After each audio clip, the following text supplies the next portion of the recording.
Hurricane and flash flood updates for October 8th, 2025. Good morning, I'm meteorologist Pew, and let's talk about the Pacific first. So we have Hurricane Priscilla, and that's going to be traveling adjacent to the Baja California coastline. And by the time it reaches the Mexico coastline, it will be a tropical storm into a tropical depression. But with that, it's going to be bringing a lot of monsoonal conditions into the southwest area, and that includes Southern California, Nevada, Arizona, New Mexico, Utah, and even eastern Colorado. And so we're going to have a flash flood risk for the next few days, including today. While today we only have a marginal risk from Arizona to New Mexico.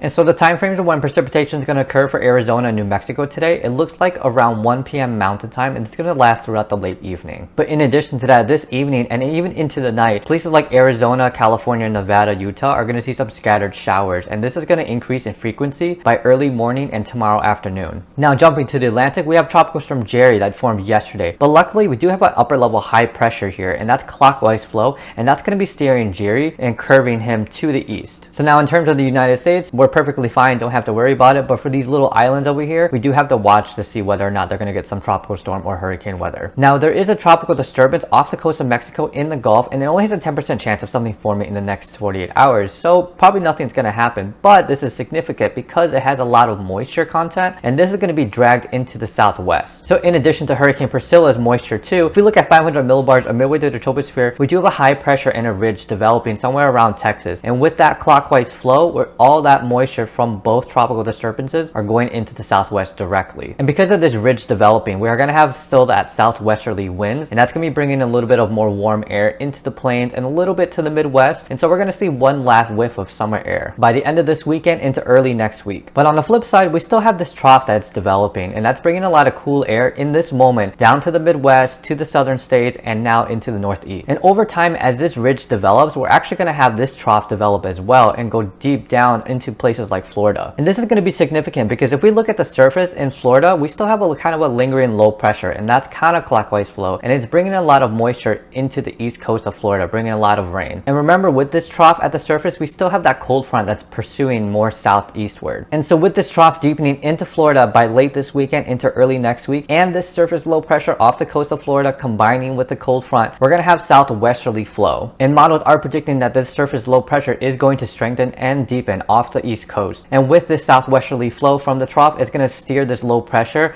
off the coast of the Carolinas and the mid-Atlantic. And with surface low pressures being a counterclockwise flow, it's going to directly be bringing in a lot of tropical moisture from the Atlantic into the mid-Atlantic and Carolina areas, which is why we're going to see a flash flood risk for Saturday, Sunday, and possibly Monday.